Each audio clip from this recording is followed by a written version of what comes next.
Over the past few years, everything has changed. Where and how we work and live, the way we collaborate and measure success, and the emerging technologies we use to get it all done. Welcome to The Bridge. Join our host, Scott Kinka, in a series of discussions with top leaders in technology and learn about how they bridge their lives and their businesses into our new hybrid work and AI-driven reality. Our hope is that the insights and experiences will help you on your journey in business and in life from who we were to who we are today. And maybe it'll help you get better prepared for whatever comes next. The Bridge is a service of Bridgepoint Technologies, the nation's leading IT advisory firm. Bridgepoint helps business leaders evaluate, procure, implement, and manage technology and customer experience solutions with a focus on realizing sustainable results for your business growth. And now, here's your host, Scott Kinka. Every business book in the past 20 years has talked in some way about being customer obsessed. And of course, in order to do that, you need to empower your employees to innovate. Mistakes be damned. Well, some recent, dare I say, challenges with a software update to 80% of the operating systems in the world would say that maybe we need to take a pause on unbridled innovation. My guest is 20-year tech veteran and author Jack Jackson, who shares somewhat counterintuitively that building fences, not tearing them down, may be the key to balancing innovation and risk. Interesting lessons for IT leaders. If you're enjoying the innovative ideas and transformative discussions that we offer here on the Bridgecast, please be sure to click that subscribe button or follow us on your favorite podcast platform. And to hear more about Jack's upcoming book and our discussion about business and IT leadership, stay with us. Hi, and welcome to another episode of the Bridgecast. This is going to be a fun episode. My guest is Jack Jackson. He's right here on the screen with you, seasoned tech exec, currently serving as the SVP of Sales and Marketing at Aratum, where he's been for a little under a year. I think more importantly, he's been in tech, and I'll let him tell his story for 20 plus years. And the reason why we're getting together is Jack reached out to me as a fan of the pod. I hope you don't mind me saying that, Jack. Absolutely. He's about to release a book, which we'll talk a little bit about. But I feel like the story, the title, the idea is just super applicable to our listeners who are largely technology executives, which we'll get into. So with all that said, Jack, welcome to the show. Thank you, Scott. Appreciate it. I am definitely a fan of the show. I love the value add of the show, and I love what you're doing for the tech executive community. So thanks for having me. Of course. It's a little out of the ordinary for the kind of episodes that we do. But when you hit me and you were like, hey, I want to talk about this framework for business, given what I've heard on your show, I was like, okay, well, this could be interesting. Before we get into the book, though, Jack, a little bit of background. We usually like to start with, a little bit of background on who we're talking to right now. Just give us a little bit on Jack. Yeah, Scott, I appreciate it. I've been a tech executive for probably 20 plus years, multiple companies through, successful acquisition, hyperscale. I've worked with the biggest kind of Fortune 100 companies in the world. I've worked with both public and private companies and spent my whole career, man, really trying to bring some strong value to customers. And so that's really, kind of my story is building businesses for companies. Yeah. And where are you located?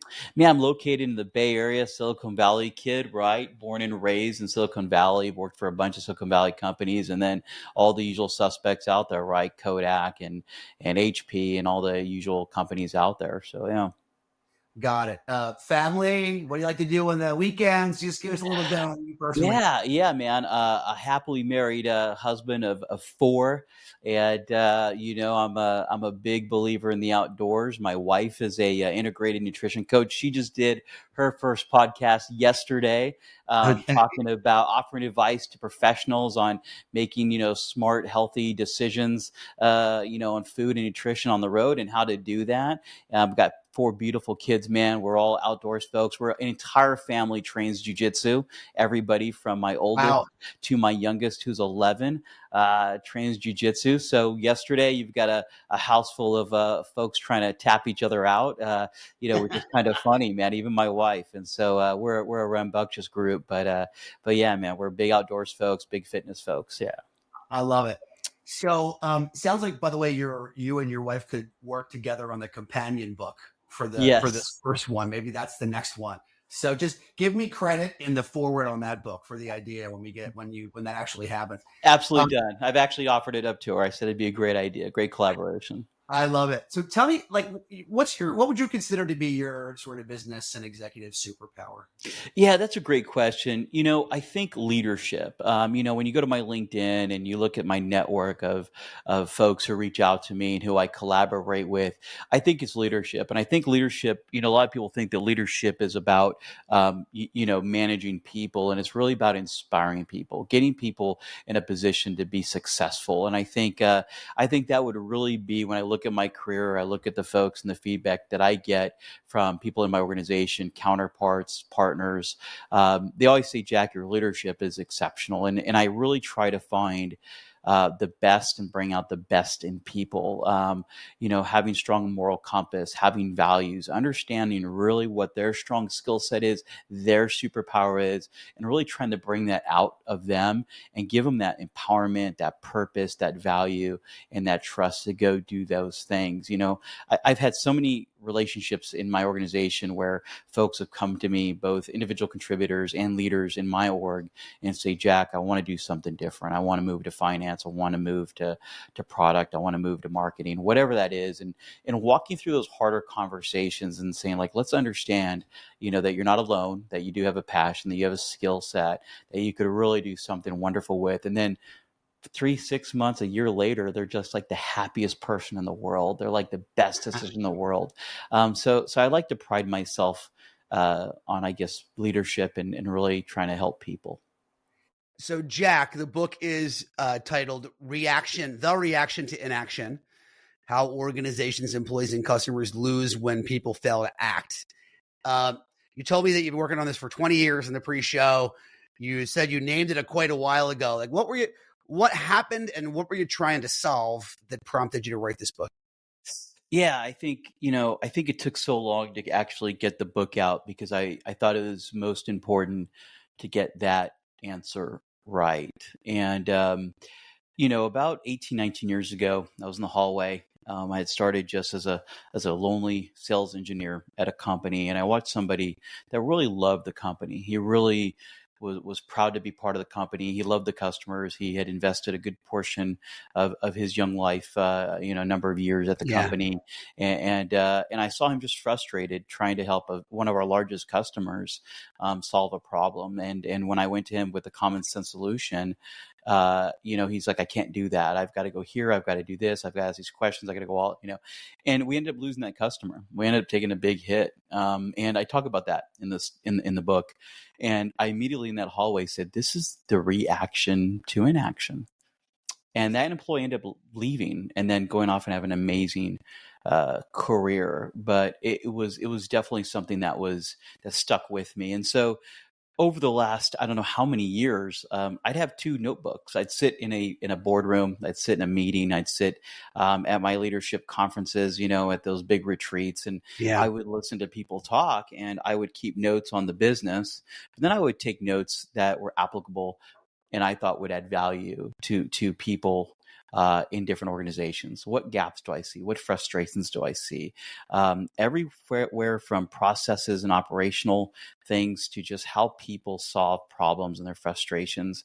And throughout my career, I can tell you, man, there's been dozens and dozens, and I'm sure your listeners can relate to this. Your audience is going to feel this when I say this. How many great, wonderful, amazing, dedicated employees have left organizations because of that type of frustration. Yeah. And so I said, I think it's time in our place with the advent of AI and the advent of new technologies, people are feeling that more. How do we build the organization of the future? How do we build the AI organization of the future, right? A living, breathing, dynamic organization where people feel empowered, people high performers, they feel trusted, but they're also, all that red tape and bureaucracy is cut down to a minimum so they can be dynamic and innovative. And you read in the news every day about American businesses slowly smaller losing market share in the world. I think China has just outsold American cars predictably in the world for the first time ever. And I think Elon Musk made a comment about that. And so I said it's time to propose this framework that I think might be really, really valuable. And I've been applying it over the years of my career and seeing just amazing results. So we're going to get into the framework in a minute, but let me equate it to something that, our listeners hear me say. You talk about that inaction, and, both internally and on this show, I have said, like, don't be in the business of being in business. Yeah. You kind of get where I'm going. Like, is applicable statement? Am I kind of hitting where you were chasing on this sort of inaction story? Yeah, a little bit. My quote was always, everybody wants to sit around and talk about business and nobody wants to do any. Yeah. And that's another one. I've sat in the room so many times with people just, fighting over airspace to sound like they're the smartest person in the room. While I'm saying to myself, where's the customer at today? What are we doing today to bring that customer experience, to the best possible place it can be? So yeah, I agree, Scott. Absolutely. I've heard you say that. Let's start on the framework then. I mean, obviously, the book's coming out, so to some extent asking you to give us the trailer, right? But what can you tell us about this sort of structurally about the framework? Yeah, I think we're doing it wrong. Okay. Organizations are doing it wrong. It's antiquated. It's old. It's not the way of the future. And the framework addresses that. I've said this, on a few different, media platforms. It's the consultant killer. It's the coach book killer. It's the CEO walks into the boardroom and says, I read this new great leadership book. We're all going to do it killer. We're doing it wrong. I've gone to these big, expensive retreats, leadership retreats where we spend $50,000 where we all sit around, eat great food and talk about all these brilliant ideas. And then you go back to your organization and you say, I learned how to communicate. And your team is like, what are you talking about? I don't understand what we're going to do things different, right? This is the big kickoff. We're going to do something different this year. And it's all the same stuff. You go back, you spend $100,000 on a kickoff or $500,000 on a kickoff in some cases. You go back and everybody goes back to exactly what they're doing. There's no innovative ideas. There's no new product. There's no pushing the envelope. There's no streamlining. There's no more high performance. The quotas continue to go up and the performance continues to go down. The product continues stale. You're looking to what is the next idea? And you're looking outwards instead of inwards. And so there's all those kind of things. And it's very, very tough. And this book addresses everything from operations to human resources to culture.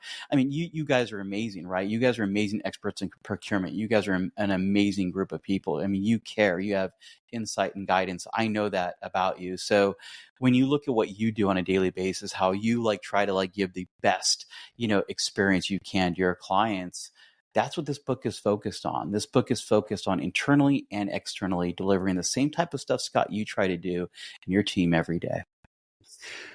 You've mentioned a couple of times in that, on the framework itself, that it is based around the concept of putting the customer first and kind of taking the company structure, these almost, I don't want to call them fake, but you know what I mean? This, again, being in the business of being in business, right? These things we've built up, move them out of the way for a moment and then just kind of focus on customer obsession, if you will. And I have two questions on that, right? One, obviously our listeners are IT leaders. And in some cases, certainly their customers are end customers because maybe they're in a technology business. But I think in many cases, they're not, right? The end customer for IT is the employee. How does the framework apply in those kind of scenarios? Yeah, no, that's a great question. So I think we start, let me start with kind of a little bit of a higher level. We're going to dive into, there's a whole chapter on that because I think it starts there, right? These CTOs, these CIOs, these directors of ITs, these are all friends of mine. We all grew up together in the industry. I was just telling you, right before this, I was talking to a Fortune 100 CTO buddy of mine. He's very familiar with what I'm building and he sees the value in it. So how I've developed this book is really with spheres of influence for leaders. And it works with everything from, like I said, HR to legal to finance to product to IT, right? And one chapter is dedicated dedicated to IT. And so you're really empowering, obviously CEO has the biggest sphere of influence, VPs, directors, individual contributors down, but they're given this fence around them that allows them to think outside the box, allowed them to make decisions, allowed them to think about using another framework inside the book called the 1 minute, the 1 hour, and the 1 day decision making formula process. So risk versus reward, time frame, input. So they basically kind of take this formula and say, hey, this is the better cybersecurity posture. This is the better procurement process. This is a better way to serve those internal stakeholders. And just that alone, we can all talk about how, something on the IT side isn't working correctly, that, and that CTO is never going to know about it, never really going to understand the frustration until he does his all hands and he gets a bunch of questions and they say, hey, this is frustrating. Why don't we do this? Or this is a problem, or that's a problem. And so this allows those folks inside of his organization to have that fence around them, to be able to make those decisions and give that obsession with customer experience, which are those internal stakeholders. And I would argue reverberates throughout the culture of the company, right? Those daily frustrations go away. Is there a better, smarter way to do it? And one thing I'm famous for in my organizations is, whether I'm in my org or outside of my org in a company, I always ask, how do we do better? How do we do better? And I mean that. And it's a conversation. It's not just a quote. It's not just something, but how do we do better?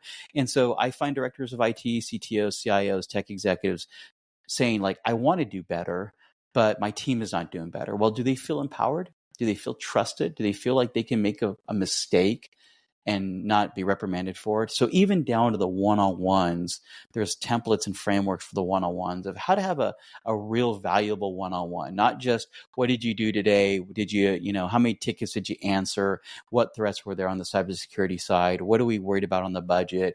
But real true, how do we do better this week? 1 day, 1 hour, and 1 minute decisions. How were those evaluated? What they do and what were their impact? How do we move the ball a little bit farther up the field? There's so many schools of thought and pieces of content out there around employee empowerment. I think in particular, in the era post-COVID where people are at home and there's, less look over the shoulder and, all that kind of work.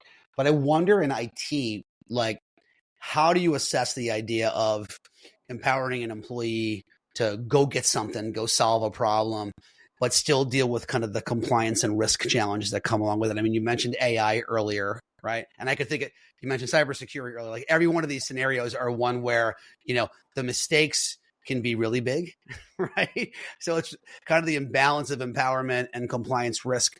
Tell me how you account for that in the framework. Yeah, fantastic question. These are all things that are top of mind of every executive. They're definitely top of mind of every executive. So within the framework, we talk about AI, right? This is about building the organization of the future, and I always say the AI organization of the future. So the wonderful thing about AI is that it's going to push us to brand new limits and to think differently about how we conduct our business, right? How do we serve our customers, build products, how we deliver services in the most efficient, most brilliant possible way? Well, you need an organization to match that DNA. You need an organization to match that framework. And that's what this book does. This book does that exact same thing. The fingers, the limbs of the body of the organization are all doing everything a lot better, high performance in that way. So if you look at it like a director of IT and you look at cybersecurity, they're empowering their employees to think on their own, to make decisions, to protect the organization and protect that important customer data, compliance, risk management, and they're given a framework to make those decisions on the spot, to make those decisions intelligently on the spot and make sure that they're providing. That gives them higher performance. And by the way, Scott, there's just so much data around this. There's so much data behind this. In the book, I interview data scientists, I interview psychologists, behavioral psychologists, cultural experts, motivators. There's people out there that I just absolutely love. And I look how Rich Roll, Jocko, all these amazing folks like that talk about empowerment and strength and building and discipline, all those kind of things. And then there's these other just behavioral scientist folks and psychologists that are in the book. The CEO of of Gold Star Gamers. She's going to be in the book. She's somebody that I talked to, and I walked her through the book, gave her some context about what this is about, and she's obviously a psychologist, very well known. And she said, Jack, how I look at this is when you look at a school of children and they don't have a fence around the schoolyard, they stay very close to the building. They don't leave it. But when you put a fence really outside the schoolyard, they'll go all the way to that fence because of trust and empowerment. Okay. So I'm building fences. I'm building great fences so these employees can think outside the box. They can do right by their internal stakeholders and their external stakeholders. And what a great way to look at it. And she was quoting these studies and all that. This years of data around that. So that's kind of how you look at it. Yeah. So kind of like, I'm going to paraphrase, but the idea of taking the fence down and just saying, hey, everybody go innovate is, and there was, and particularly in the 90s, right? It was like, we're going to go do innovation today, right? So like, let everybody do everything. Your point here, because it seemed a little bit like kind of in competition with your general story where you're talking about building fences because you're talking about empowering people. The idea is kind of pushing the goalpost out, right? Like Absolutely. You're basically expanding the area in which somebody can operate. There's still an edge, but you're giving them enough ledge to get to the edge, but not necessarily fall off. Yeah, absolutely. And if they do fall off, that there's safety there, right? Yeah. In the book, I talk about a particular case that I wrote down. I had like probably 8 pages on the situation that happened where employees said, I had to make this decision. It was important. I called my executive. They wanted to call product. They wanted to call legal. And I said, we're going to go ahead and commit to this, and we're going to move in this direction. It ended up being the wrong direction. But what ended up happening 9 months later was that exact customer came back and bought 10x what they would have bought before. And this employee was not let go. This employee was not reprimanded. But I applauded him for making that step of saying, you know what, at the end of the day, his comment in the book to me was, I was thinking about what was best for the customer and then the company. And I'm like, what? I can, again, there's pages on this situation in the book and in my notes. And it came back to, okay, we're in a holding pattern. We might have lost this. This might have been really detrimental to the company. Yeah. Really special.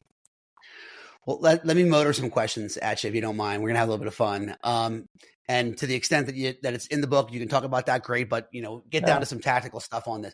Give me some advice from your seat. You're about to put a book together, get a major publisher behind it. Obviously, the content's good, right? Give me some advice for IT leaders that maybe you wish you knew 20 years ago. Something simple that they can take from this podcast and apply today. Yeah. Don't manage by the numbers. The best IT executives and leaders that I work with, we have to manage a P&L. We do. We all do. I do. We have to manage to the numbers. But sometimes we get so focused on that. I think that there's a 40% left. As I would say in the tank, to quote David Goggins, there's 40% left in the tank of performance that you can get out if you can just take your eyes off those numbers for a minute and ask yourself, how do we do better? How do I widen those fences in my organization? How do I think about the business in just a different way? And I think that that's one of the big parts of this is how do we do better? Yeah. Interesting. All right, here's one. This will be a funny one. Give me the most recent leadership lesson that you learned that you probably feel like you should have already learned. Like what did you just recently learn that surprised you after 20 years of doing this? Give me something that you're like, oh man, that should have been in the arsenal and it wasn't. Oh man, there's so many. There's so many. I feel like I'm learning every single day. A good leadership management lesson, man. You could just ask my wife. I'm sure she's got a million of them. She teaches me every day. Right. But I would probably say paying closer attention to these small things in your organization. I would say the feeling and the emotional aptitude, I think, in an organization when folks are feeling burned out. I had recently an employee come to me very emotional and say, "I'm just burned out. I don't feel like I'm making progress." I thought the employee was doing fantastic, and they conveyed something to me that was really interesting.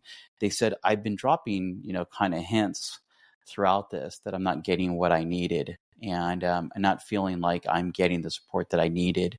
And I'm implementing this framework. I work for Aratum, I'm like kind of SVP and slash kind of CRO role, right? And I'm thinking, wow, we're building this great culture. Everybody seems really happy.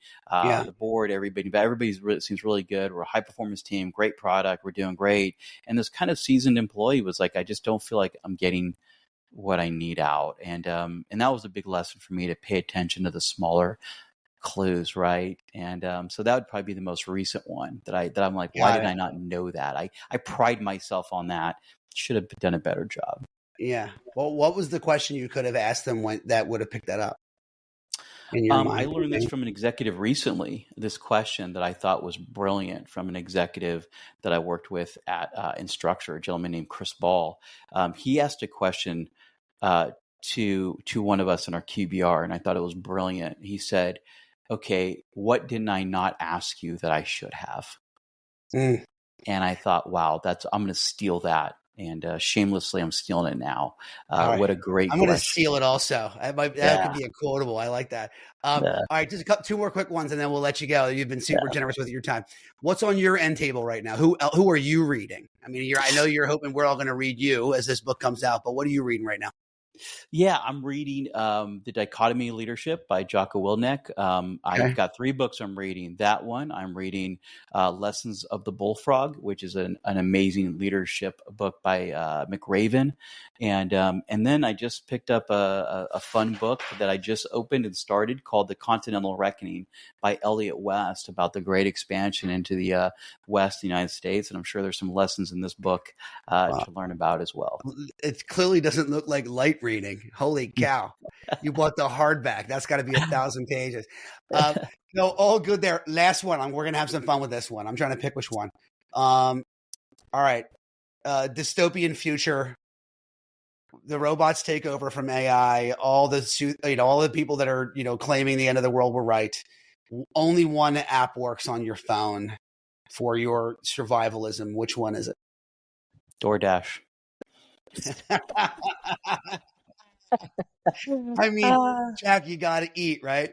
Yeah, you got to eat. Maybe that's the best business advice you've ever given, right there. You got to eat. You got to eat. I appreciate it. Jack, just quickly tell us, one, how people can track you and be prepared for the book, which is not out yet, but it comes out, I believe, in the 4th quarter. But how do they follow you and make sure they're ready to get this framework?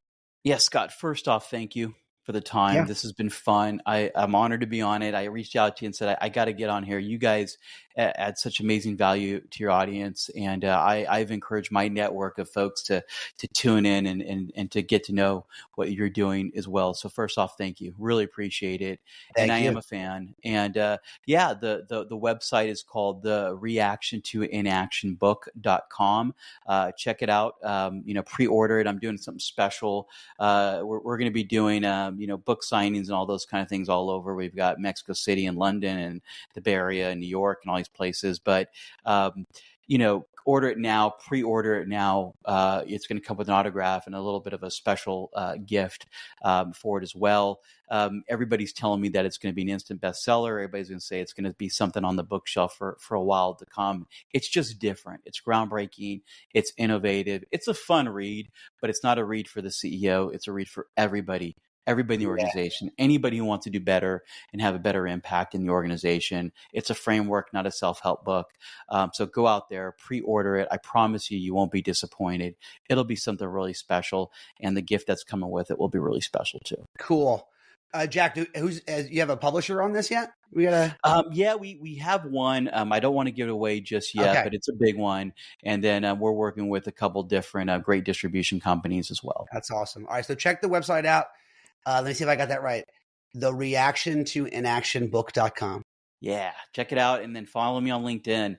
We're going to be dropping little pieces and tidbits throughout the next, 3 or 4 months, and we're talking about publishers talking about dropping it sometime in January, February, and which specific week to do it. And I'll be doing a bunch of media appearances here over the next few months. So please follow me. Please pre-order the book. And Scott, thank you again for all your time. I really appreciate it. Of course, IT leaders, for a ready-made framework for decision-making inside your organization, or I think, as you called it, let me get my notes, a framework for the organization of the future. Check out Jack's book and, follow him on LinkedIn, hit the website, maybe do a pre-order, or at least a follow. And Jack, I'm looking forward to having you back on in the first quarter next year after the book is already a bestseller. Absolutely, Scott. Thank you so much. Appreciate it. You got it. Thanks. Listen, if you made it this far, there must have been some good content, or you're just a fan or a relative of mine. In either case, we appreciate you spending your most valuable asset with us, your time. We don't take that lightly. We'd also like to say one more time that we're appreciative of Bridgepoint Technologies and their belief and sponsorship of this show. We hope that if you or someone you know is thinking about your company's digital transformation, or simply the next IT project that you may not have the resources, budget, or time to get to, I'm sure that Bridgepoint, one of the country's fastest growing technology advisory and procurement firms, can help. Check out bridgepointtechnologies.com. Don't forget the E on Bridgepoint, or simply reach out to me at Skinka, SKINKA, at bpt3.net. Also take a minute, please, if you would, to give us a 5-star review on your favorite platform. It helps give us the visibility to reach other people like you. Thanks for listening to this episode of The Bridge. I'm Scott Kinka, and until next time, there's a lot of noise out there in business and in life. Do what you can to be the signal. Thanks.